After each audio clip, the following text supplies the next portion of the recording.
Dad, Osbath Opal. Today we're going to be carrying on with Charlie on the Chocolate Factory, and chapter 25 is called The Great Glass Lift. I've never seen anything like it, cried Mr. Wonka. The children are disappearing like rabbits, but you mustn't worry about it. They'll all come out in the wash. Mr. Wonka looked at the little group that stood beside him in the corridor. There were only two children left now, Mike TV and Charlie Bucket. And there were three grown-ups, Mr. and Mrs. TV and Grandpa Joe. Shall we move on? Mr. Wonka asked. Oh, yes, cried Charlie and Grandpa Joe both together. My feet are getting tired, said Mike TV. I want to watch television. If you're tired, then we'd better take the lift, said Mr. Wonka. It's over here. Come on, let's go. He skipped across the passage to a pair of double doors, and the door slid open. The two children and the grown-ups went in. Now then, cried Mr. Wonka, which button shall we press first? Take your pick. Charlie Bucket stared around him in astonishment. This was the craziest lift he had ever seen. There were buttons everywhere. The walls and even the ceiling were covered all over with rows and rows and rows of small black push buttons. There must have been 1,000 of them on each wall and another 1,000 on the ceiling. And now Charlie noticed that every single button had a tiny printed label beside it, telling you which room you would be taken to if you pressed it. This isn't just an ordinary up and down lift, announced Mr. Wonka proudly. This lift can go sideways and long ways and slantways and any other way you can think of. It can visit any single room in the whole factory, no matter where it is. You simply press the button and zing, you're off. Fantastic, murmured Grandpa Joe. His eyes were shining with excitement as he stared at the rows of buttons. The whole lift is made of thick, clear glass, Mr. Wonka declared. Walls, doors, ceiling, floor, everything is made of glass so you can see out. But there's nothing to see, said Mike TV. Choose a button, said Mr. Wonka. The two children may press one button each, so take your pick. Hurry up, in every room something delicious and wonderful is being made. Quickly, Charlie started reading some of the labels alongside the buttons. The Rock Candy Mine, 10,000 feet deep, it said. Coconut ice skating rinks, it said on another. Then strawberry juice water pistols, toffee apple garden trees for planting, out in your garden, all sizes, exploding sweets for your enemies, luminous lollies for eating in bed at night, mint jujubes for the boy next door. They'll give him green teeth for a month. Cavity-filling caramels, no more dentists, stick jaw for talkative parents, wriggle sweets and wriggle delightfully in your tummy after swallowing, invisible chocolate bars for eating in class, sugar-coated pencils for sucking, fizzy lemonade swimming pools, magic hand fudge that when you hold it in your hand, you taste it in your mouth, and rainbow drops. Suck them and you can spit in 6 different colours. Come on, cried Mr. Wonka. We can't wait all day. Isn't there a television room in all this lot? Asked Mike TV. Certainly there's a television room, Mr. Wonka said. That button over there. He pointed with his finger. Everybody looked. Television chocolate, it said, on a tiny label beside the button. Whoopee! Shouted Mike TV. That's for me.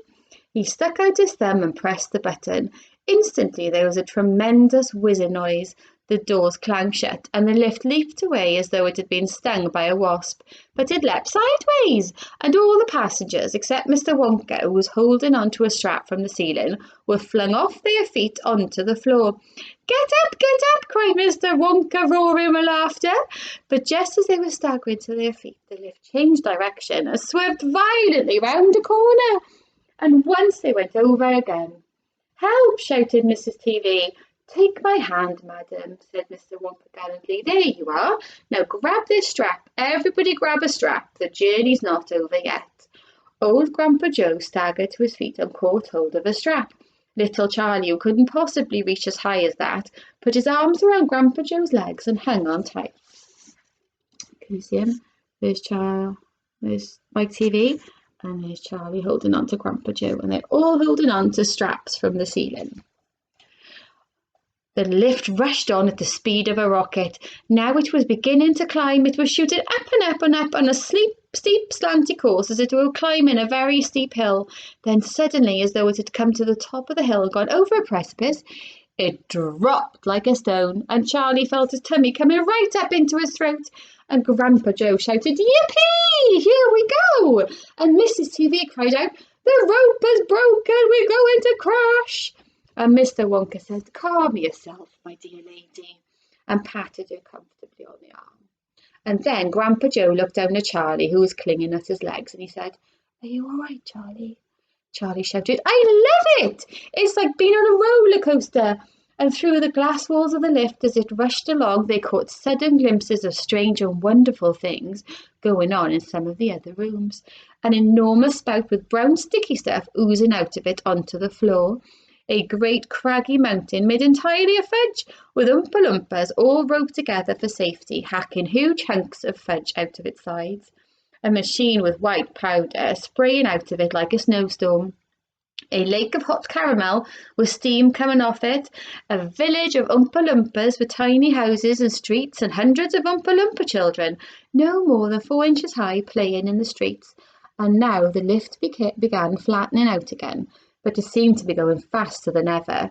And Charlie could hear the scream of the wind outside as it hurtled forward, and it twisted and it turned and it went up and it went down, and "I'm going to be sick," said Mrs. TV, turning green in the face. "Please don't be sick," said Mr. Wonka. "Try and stop me," said Mrs. TV. "Then you'd better take this," said Mr. Wonka. And he swept his magnificent black top hat off his head and held it upside down in front of Miss TV's mouth. "Make this awful thing stop," ordered Mr. TV. "Can't do that," said Mr. Wonka. "It won't stop till we get there. I only hope no one's using the other lift at this moment." "What other lift?" shouted Mrs. TV. "The one that goes the opposite way on the same track as this one," said Mr. Wonka. "Holy mackerel!" cried Mr. TV. "You mean we might have a collision?" "I've always been so lucky so far." "Now I am going to be sick," yelled Mrs. TV. "No, no," said Mr. Wonka. "Not now. We're nearly there. Don't spoil my hat." The next moment, there was a scream and a brakes, and the lift began to slow down, and then it stopped altogether. "Some ride," said Mr. TV, wiping his great sweaty face with a handkerchief. "Never again," gasped Mrs. TV. And then the doors of the lift slid open, and Mr. Wonka said, "Just a minute now, listen to me. I want everybody to be very careful in this room. There is dangerous stuff around in here, and you must not tamper with it." Chapter 26 will be called The Television Chocolate Room, and I'll read that to you on Wednesday. Okay, look out today for Scoop and on Microsoft Teams. We've got some fun weekly activities for you to do this week, all based on our Planet Thunk story. Okay, so look out for Miss Good's video story on here. Okay, double key. See you Wednesday. Bye.